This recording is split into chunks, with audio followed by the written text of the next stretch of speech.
नमस्ते दोस्तों, इस वीडियो में पढ़ेंगे RIPS 2024 Rajasthan investment promotion scheme यानी कि राजस्थान निवेश प्रोत्साहन योजना 2024 काफ़ी महत्वपूर्ण है।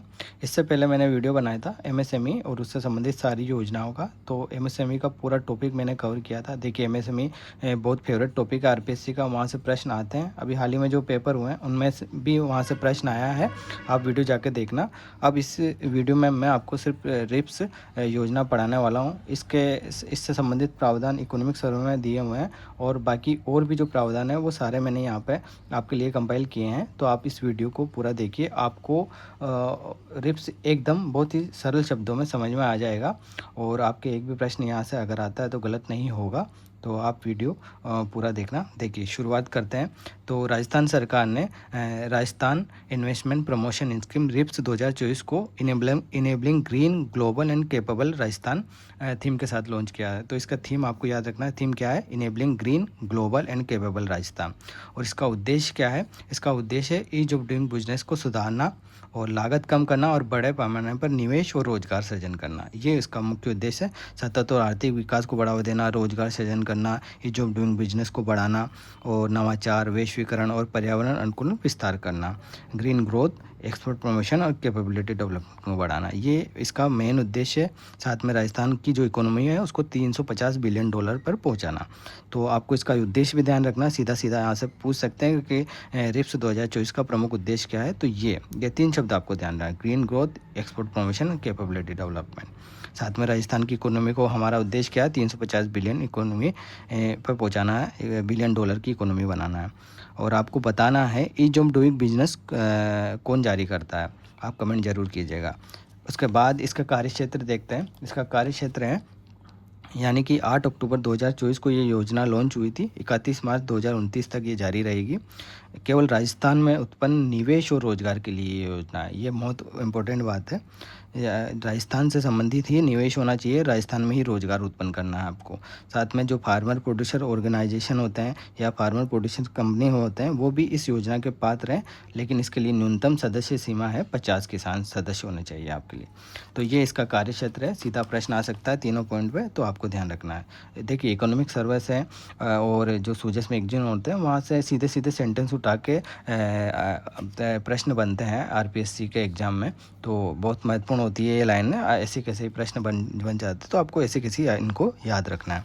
अब देखिए इसमें तीन स्तरों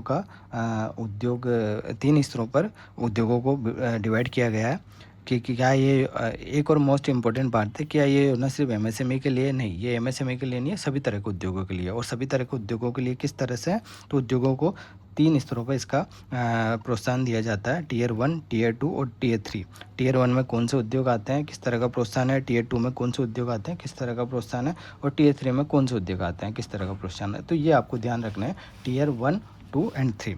तो टीयर 1 में है मानक प्रोत्साहन पैकेज। मानक प्रोत्साहन पैकेज उन उद्योगों के लिए जो एमएसएमई, विनिर्माण, सेवा, research and development, global capability centre, startup, जो जितने भी मानक उद्योग हैं उनसे संबंधित है ये मानक प्रोत्साहन पैकेज।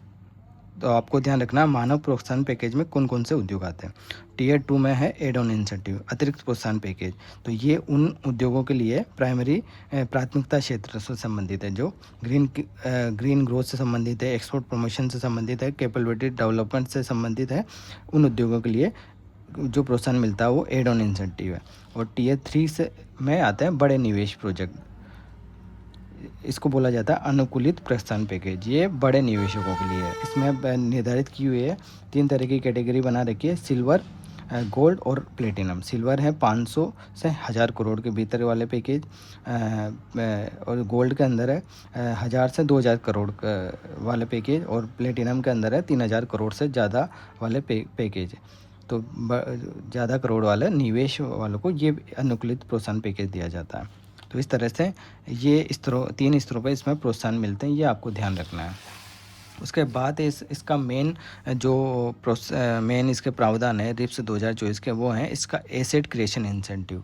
तीन तरीके से एसेट क्रिएशन इंसेंटिव दिया जाता है। उद्योगों को तीन में से एक विकल्प चुनना है और जब तक उद्योग रन होगा वो जो चुनाव करेंगे उसके आधार पर उनको वो प्रोत्साहन मिलेगा। तो आपको ध्यान रखना किस तरह के 3 एसेट क्रिएशन इंसेंटिव यानी परिसंपत्ति सृजन प्रोत्साहन है। एक है निवेश सब्सिडी, दूसरा है पूंजी सब्सिडी और तीसरा है टर्नओवर लिंक इंसेंटिव। तो ये तीनों तरह के इंसेंटिव है, आपको इनके प्रावधान याद रखने हैं। यहाँ से प्रश्न सीधा आने की पूरी संभावना है इस बार आरएस 2026 में। तो आपको याद रखना है निवेश सब्सिडी में किस तरह का प्रोत्साहन है। अगर आप निवेश सब्सिडी का चुनाव करते हैं तो आपको 7 वर्षों तक जो राजस्थान का जो जीएसटी है उसमें 75% की छूट प्रदान की जाएगी, यानी कि 7 वर्षों तक राजकीय करों में 75% की आपको छूट प्रदान की जाएगी। अगर आप पूंजी सब्सिडी का चुनाव करते हैं तो आपको स्थायी पूंजी निवेश पर क्षेत्र निवेश के आधार पर 13 से लेकर 28% तक का अनुदान दिया जाएगा, जिसका भुगतान 10 वर्षों के भीतर वार्षिक किस्तों में किया जाएगा। अगर आप टर्नओवर लिंक्ड इंसेंटिव का चुनाव करते हैं तो आपको 10 वर्षों तक नेट सेल के टर्नओवर का 1.2 से लेकर 2% तक का प्रोत्साहन दिया जाएगा। तो उद्योगों को इनमें से एक का चुनाव करना होता है और उसके आधार पर जब तक उद्योग रन होता है उसको रिप्स के तहत प्रोत्साहन मिलता है। साथ में इसमें बूस्टर भी प्रदान किए जाते हैं। बूस्टर यानी अतिरिक्त तो हेल्प भी प्रदान की जाती है, वो है अतिरिक्त बूस्टर है रोजगार बूस्टर है। 1 मिनट।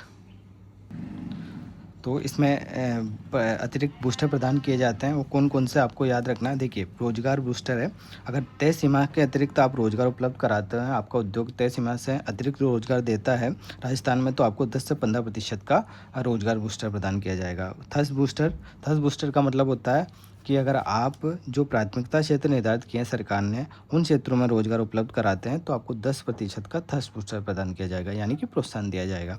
अगर आप जो प्राथमिकता प्राप्त क्षेत्र हैं और अगर आप पहले करते हैं तो आपकी इकाई जो प्रथम प्रमुख इकाइयाँ उनको एंकर बूस्टर दिया। एंकर का मतलब होता है जो शुरुआत करता है, जो तो आपको एंकर बूस्टर कितना दिया जाएगा, प्राथमिकता क्षेत्र की प्रथम प्रमुख इकाइयों को 20% एंकर बूस्टर दिया जाएगा, ये आपको ध्यान रखना।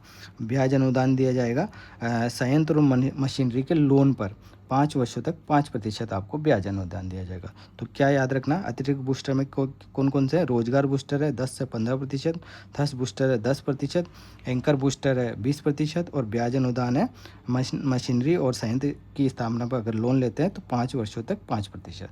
तो ये बहुत महत्वपूर्ण प्रावधान है जो आपको ध्यान रखना है। साथ में आपको याद रखनी है कि इन्वेस्टमेंट की सीमा क्या है। इन्वेस्टमेंट की सीमा विनिर्माण में न्यूनतम इन्वेस्टमेंट सीमा है 50 करोड़, एमएसएमई के लिए है 25 करोड़। तो ये तो इतना तो इन्वेस्टमेंट न्यूनतम होना चाहिए, तभी ये आप रिप्स के लिए एलिजिबल हो पाओगे। साथ में इसमें इन परियोजनाओं को 3 भागों में बांट दिया जाता है, लार्ज परियोजना, मेगा परियोजना और अल्ट्रा मेगा परियोजना। तो इसका डिविडेशन क्या हुआ परियोजना का। आपको सीमा याद रखनी है, विनिर्माण में कितनी है 50 करोड़, एमएसएमई में कितनी है 25 करोड़ न्यूनतम इन्वेस्टमेंट की सीमा है। जबकि सेवा क्षेत्र की बात करें तो सेवा क्षेत्र में ये सीमा बताई हुई है 25 करोड़, पर्यटन के लिए ये सीमा है 10 करोड़।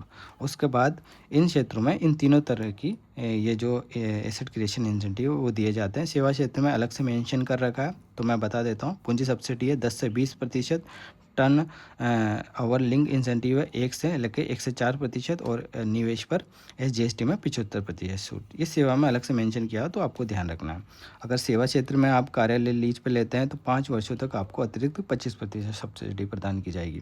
तो ये सेवा क्षेत्र के प्रावधान है। और एमएसएमई में एक बात और मेंशन कर रहे हैं कि अगर आप महिला स्टार्टअप होता है तो 2 वर्षों तक उनको एसजीएसटी पर पूरी तरह से 100% छूट प्रदान की जाएगी। तो ये बात भी आपको ध्यान रखनी है। और मैं परियोजनाओं को लार्ज मेगा और अल्ट्रा मेगा परियोजना में बांटा जाएगा। तो ये प्रमुख बातें थी रिप्स 2024 की। और एक और बात है इसमें कि जो उभरते क्षेत्र हैं जिनको सनराइज कहते हैं उनमें सनराइज बूस्टर दिया जाता है। उभरते क्षेत्रों में कौन कौन से आते हैं, green hydrogen, semiconductor, waste recycling project. तो इस तरह से जो भी ग्रीन इकोनॉमी से संबंधित प्रोजेक्ट है जो उनको उनमें सनराइज बूस्टर दिया जाएगा। और सनराइज बूस्टर कितना है आपको ध्यान रखना, अतिरिक्त 25%, मतलब जो एसेट क्रिएशन इंसेंटिव है उसके अलावा आपको 25% एक्स्ट्रा प्रोत्साहन दिया जाएगा। तो इस तरह से राजस्थान में अगर आप इस तरह के प्रोजेक्ट लेकर आते हो जो ग्रीन ग्रोथ से संबंधित है, एक्सपोर्ट प्रमोशन से संबंधित है, कैपेबिलिटी डेवलपमेंट से संबंधित है, तो उन प्रोजेक्ट के लिए बहुत ही प्यारी योजना है राजस्थान इन्वेस्टमेंट प्रमोशन स्कीम। और उसके तहत आपको खूब सारा पैसा दिया जाता है सरकार के द्वारा। तो काफ़ी महत्वपूर्ण योजना है ये इंडस्ट्री के लिए, उद्योगों के लिए। तो आपको मैंने यहाँ पे पूरी तरह से समराइज़ की है ये योजना। और एक और बात है, ये विशेष रियायतें भी दी जाती है, स्पेशल इंसेंटिव भी दिए जाते हैं। यहाँ से भी आपके प्रश्न बन सकता है। बिजली पर 7 वर्षों तक 100% की छूट दी जाती है। 100% मंडी शुल्क है, शुल्क प्रतिपूर्ति यानी कि मंडी शुल्क भी 100% छूट है।